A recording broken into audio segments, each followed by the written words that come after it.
El mar de Galilea, un espejo turbio bajo el cielo plomizo de la mañana, reflejaba la inquietud en el alma de Simón. No era un hombre de grandes pensamientos, sino de manos callosas y sudor en la frente. Su vida, como la de su padre Jonás antes que él, se tejía entre las redes el olor a pescado y la salitre que le quemaba la piel. Era un pescador, un oficio humilde, pero que le daba lo suficiente para mantener a su esposa y a su suegra, una mujer de carácter agrio que siempre encontraba motivos para quejarse. Simón amaba el mar.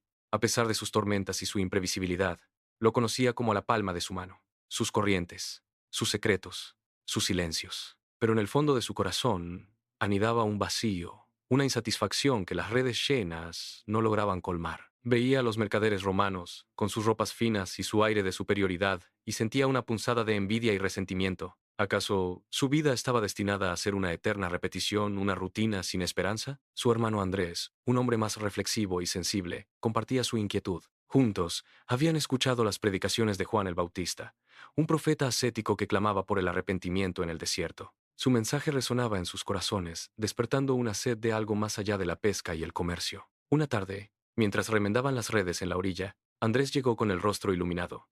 «Simón, he encontrado al Mesías», exclamó, con la voz temblorosa de emoción. «He visto a Jesús de Nazaret, el Cordero de Dios que quita el pecado del mundo». Simón, escéptico pero curioso, accedió a acompañar a su hermano. Al llegar a la orilla, vio a un hombre de mirada penetrante y rostro sereno, rodeado de una pequeña multitud. Jesús hablaba con sencillez y autoridad, sus palabras llenas de amor y compasión. Simón sintió una extraña atracción hacia él, una fuerza invisible que lo impulsaba a acercarse. Cuando Jesús lo vio, lo llamó por su nombre, como si lo conociera de toda la vida. «Simón, hijo de Jonás», dijo con una sonrisa, «tú eres Simón, pero serás llamado Cefas, que significa Pedro, piedra». Pedro, una piedra.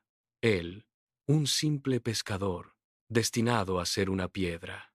La promesa le pareció absurda, casi ridícula. ¿Qué podía ser él, un hombre tosco y sin educación, para merecer un nombre tan grandioso? Pero algo en la mirada de Jesús lo convenció de que no estaba bromeando. Sintió que ese hombre veía en él algo que él mismo no era capaz de percibir. Dejó sus redes, su barca, su familia, y siguió a Jesús. Los primeros meses fueron una mezcla de asombro y confusión. Pedro presenció milagros increíbles, enfermos sanados, demonios expulsados, muertos resucitados. Escuchó las parábolas de Jesús, historias sencillas pero profundas que revelaban los secretos del reino de Dios. Pero también experimentó la frustración de no comprender completamente las enseñanzas de su maestro. A menudo, se sentía torpe e ignorante, incapaz de captar la esencia de sus palabras. Su impulsividad y su falta de tacto lo metían en problemas constantemente. Una noche, en medio de una tormenta en el lago, Jesús caminó sobre las aguas. Los discípulos, aterrorizados, creyeron ver un fantasma, pero Jesús los tranquilizó, diciéndoles: «Soy yo, no teman». Pedro, impulsado por un arrebato de fe, le dijo: «Señor, si eres tú, manda que yo vaya a ti sobre las aguas». Jesús le respondió: «Ven». Pedro salió de la barca y comenzó a caminar sobre las aguas, sintiendo la increíble sensación de desafiar las leyes de la naturaleza. Pero al sentir la fuerza del viento y ver las olas embravecidas, el miedo lo invadió y comenzó a hundirse. «Señor, sálvame», gritó desesperado. Jesús extendió su mano y lo rescató, diciéndole: «Hombre de poca fe, ¿por qué dudaste?». Este episodio marcó a Pedro profundamente. Comprendió que su fe era frágil, vulnerable a la duda y al temor. Aprendió que necesitaba confiar plenamente en Jesús, incluso cuando las circunstancias parecieran imposibles. A pesar de sus debilidades, Pedro era un hombre leal y apasionado.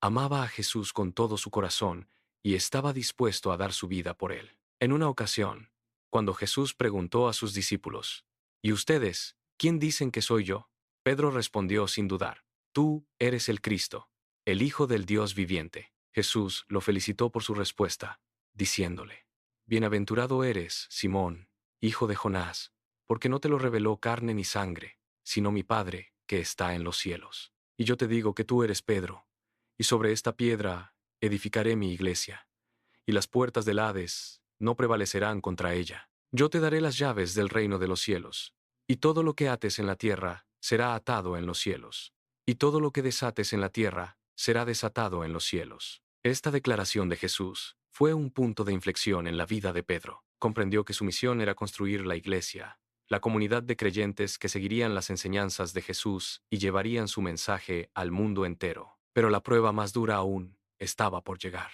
En la noche de la última cena, Jesús les anunció a sus discípulos que sería traicionado y crucificado. Pedro, lleno de indignación, le aseguró: «Señor, estoy dispuesto a ir contigo a la cárcel y hasta la muerte». Jesús lo miró con tristeza y le respondió: «Pedro, te aseguro que antes de que cante el gallo, me negarás 3 veces». Pedro se negó a creerlo. Estaba convencido de su lealtad y coraje. Pero esa misma noche, cuando Jesús fue arrestado en el huerto de Getsemaní, Pedro, presa del miedo, lo negó 3 veces, tal como Jesús había predicho. El canto del gallo resonó en sus oídos como una puñalada en el corazón. Recordó las palabras de Jesús y sintió una profunda vergüenza y arrepentimiento. Salió corriendo y lloró amargamente. La crucifixión de Jesús fue un golpe devastador para Pedro. Sintió que su mundo se derrumbaba a su alrededor. Había perdido a su maestro, a su amigo, a su Salvador. Se sentía culpable, indigno de su perdón. Pero la historia no terminó ahí. Al tercer día, Jesús resucitó de entre los muertos. Se apareció a sus discípulos, incluyendo a Pedro, y les dio la paz. Le encomendó la tarea de apacentar sus ovejas, de cuidar de su rebaño. Este encuentro transformó a Pedro. El miedo y la duda fueron reemplazados por la fe y la valentía. Se convirtió en un líder audaz y elocuente, predicando el Evangelio con pasión y convicción. En el día de Pentecostés, el Espíritu Santo descendió sobre los apóstoles, llenándolos de poder y sabiduría. Pedro, lleno del Espíritu, se dirigió a la multitud y predicó sobre la resurrección de Jesús. 3,000 personas se convirtieron y fueron bautizadas ese día. A partir de ese momento, Pedro se dedicó incansablemente a la evangelización. Viajó por toda la región, sanando enfermos, expulsando demonios y predicando el mensaje de salvación. Fundó comunidades cristianas en muchas ciudades y se convirtió en el líder indiscutible de la iglesia primitiva. Pero su camino no estuvo exento de dificultades. Fue arrestado, encarcelado y azotado por predicar el nombre de Jesús.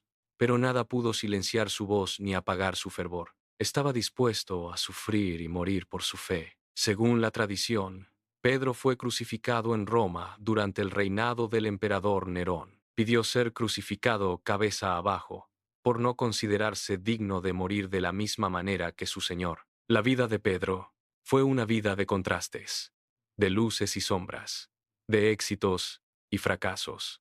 Fue un hombre imperfecto, con debilidades y errores, pero también fue un hombre de fe, de amor y de entrega.